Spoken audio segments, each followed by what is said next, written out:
For more than a decade, Ellen DeGeneres was the queen of nice on television, but beneath the smiling faces and dancing, some celebrities were having a very different experience.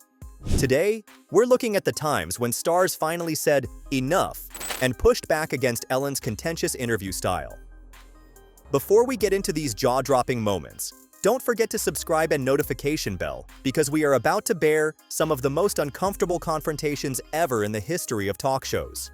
From insensitive personal revelations to going over the lines too far, these celebrities never shied from speaking out what Ellen had crossed boundaries.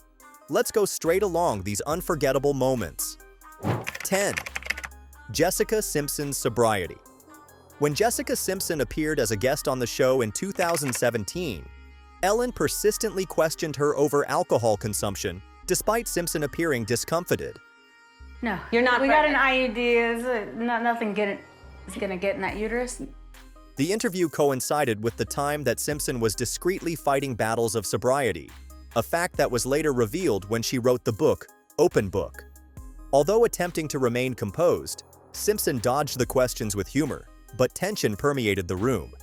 So you're expanding, right? What are you going to do now? We're always expanding. There's nothing out of reach.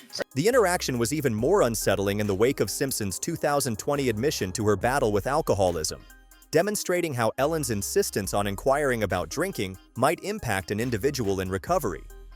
I don't know if I've ever had a 7-year relationship, other than with a woman, but no, not that kind, The episode brought into focus key debates about the use of talk show hosts in tackling sensitive subjects like addiction and recovery. Commentators in the media later characterized this interview as a demonstration of how seemingly playful questioning can violate ethical norms. 9. Nikki Tutorials post-show revelation beauty. YouTuber Nikki Tutorials, following her Ellen Show appearance in 2020, shared her disappointing experience with the Dutch magazine and See.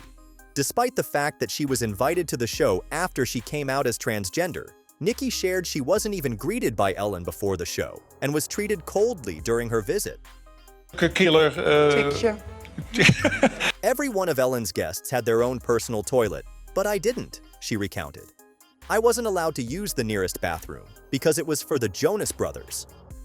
This backstage glimpse gave an insight into the show's hierarchy and how less prominent guests were treated. The ordeal made headlines as it came amidst increasing conversations regarding the workplace culture of the show. Nikki's story rang a bell for many who had similar experiences, but did not feel free to share them in the past. 8. Blake Shelton's personal life. During a 2019 visit, Ellen repeatedly asked Blake Shelton about his romance with Gwen Stefani. More specifically, why the two had not yet gotten married. The country star, known for being good-natured, noticeably stiffened as Ellen continued to push the narrative. "I love that I'm marrying Gwen because of a tabloid," Shelton jokingly said, trying to sidestep the uncomfortable line of questioning. Despite his clear signals, Ellen wouldn't let up, even going so far as to present him with a pre-engagement clock, like one she'd given Jennifer Lopez before she got engaged. Yeah, we gave you a clock to remind you that time was ticking and you had to hurry up and make a, proposal. The meeting exemplified a pattern of Ellen using personal relationships for the sake of entertainment. This is there's a chance she's going to ask me to marry her. Yeah. Regardless of guests' comfort levels. My favorite drink is stop it. Media pundits later described this interview as an example of how even seemingly innocuous banter could become intrusive. 7. Dakota Johnson's calendar. Check. One of the most iconic examples of celebrity pushback was when Dakota Johnson appeared on the show in November 2019. When Ellen mentioned that she wasn't invited to Dakota's birthday party, the 50 Shades star wasn't hesitant to set the record straight. How was the party? I wasn't invited.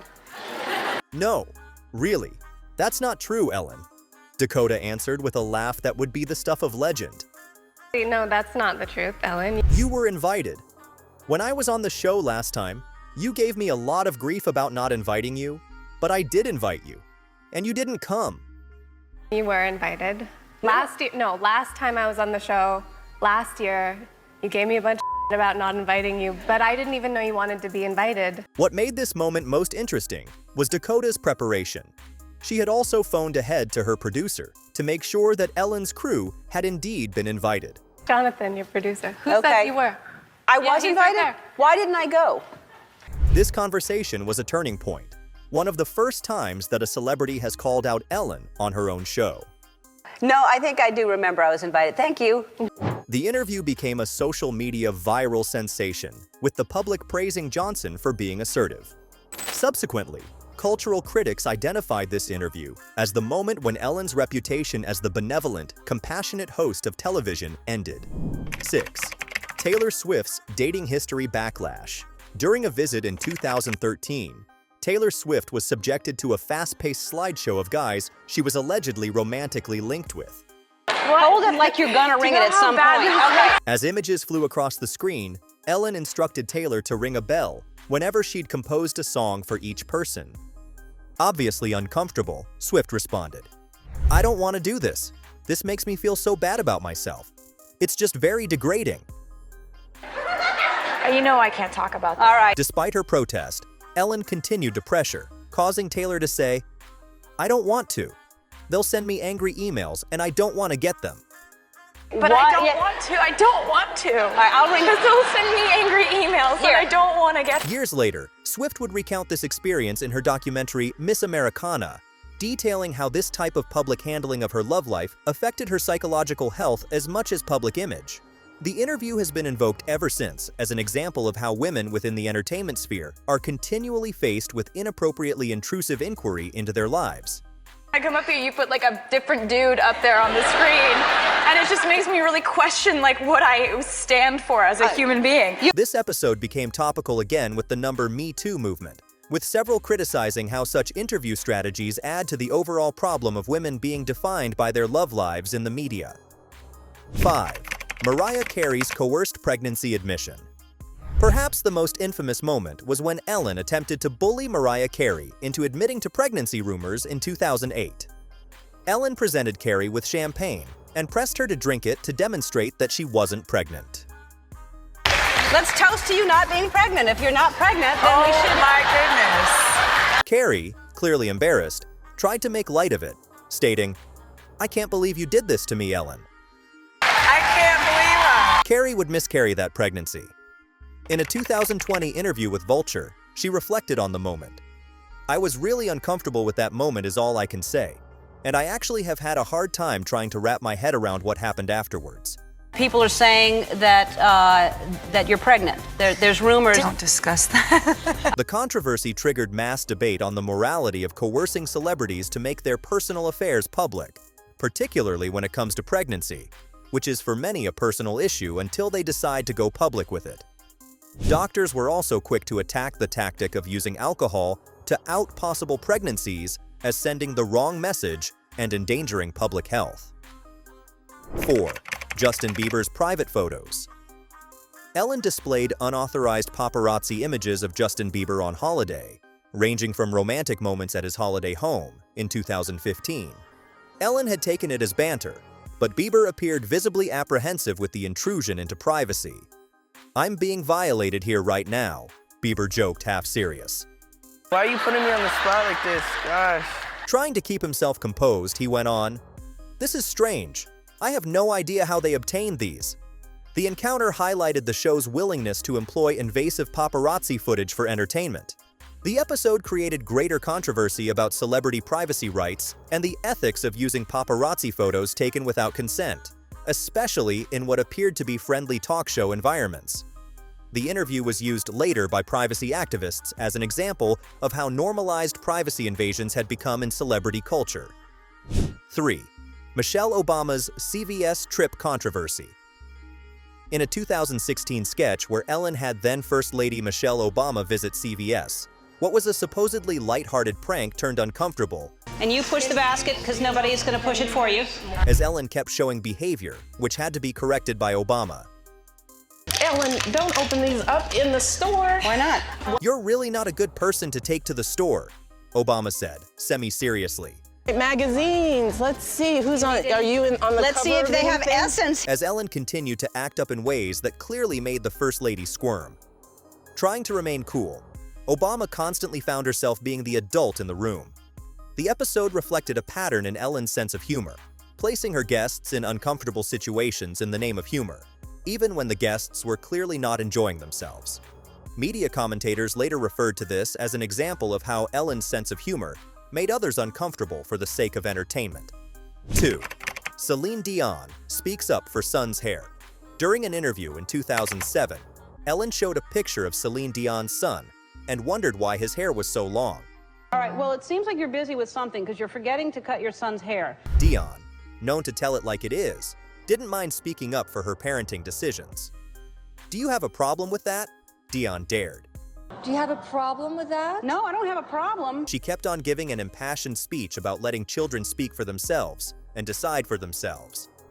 Renee Charles makes his own decisions most of the time. Renee Charles is your son's name? My son? Yeah. When he's ready, I'll cut it. And if he wants to have long hair and he wants to have a look, whatever, it's okay. He's Sure. ready, I'll cut it. And then when I cut, they say, oh, you know what? It's a little too short. Yeah. This was exceptional as a moment of a celebrity, not only pushing back against inappropriately suggestive questioning, but using it to further the cause of independence of children and resistance against gender stereotypes. The clip later went viral on the internet as a symbol of a parent pushing back against pressure to conform to genders. 1. Sofia Vergara's ongoing treatment. Over several episodes of the show, Sofia Vergara was repeatedly the target of jokes regarding her accent and speaking English. I mean, literally, you've been on this show for 10 years and your accent has gotten worse. How is that possible? At first playing along, Vergara soon started resisting the continuous teasing. Well, it's a talent, you know. It really I've made is. a commitment with myself that I am going to be Gloria, very thick Latin spoken woman. In one particularly telling exchange, after Ellen once again copied her accent, Vergara told her, "Your accent is terrible. Why? After so many years of doing it, you should do it better." She goes, what are you going to wear for Ellen? And I said, you know, I'm going to wear, she goes, is it cocktail? What was interesting about this was the way Vergara managed to maintain her composure while unmistakably communicating that she'd had enough of being the punchline. Discombobulated. Discombobulated. Critics would come to point to such encounters as examples of xenophobia for a joke, and Vergara's increasing resistance as a watershed in the reception of such humor. The incidents created huge debate about how non-native speakers of English should be treated on American television. These interviews marked a shift in celebrity interview culture. Celebrities were becoming more likely to resist intrusive questions and treatment, even from powerful hosts. Discombobulated. The incidents also sparked intense debate regarding consent, privacy, and respect in entertainment journalism. Social media facilitated the transformation. These showdowns have been shared in viral videos on the internet, allowing the viewers to dissect and critique these interactions in minute detail. This increased scrutiny raised awareness of tough interview methods and assisted in establishing some new boundaries with celebrity interviews. The entertainment sector has progressed far beyond these events. New talk programs have emerged featuring focus on respect-based, consenting interviewing methods. Hosts including Graham Norton and Trevor Noah have been praised for creating such a cozy environment for celebrities to choose to disclose as much or little as they'd like. These exchanges remind us that even the biggest stars sometimes must stand up for themselves, and that appearing nice on TV doesn't always tell the entire story. Do you have thoughts regarding these confrontations? Share a comment below with your opinions regarding how celebrity interviews have changed over the years.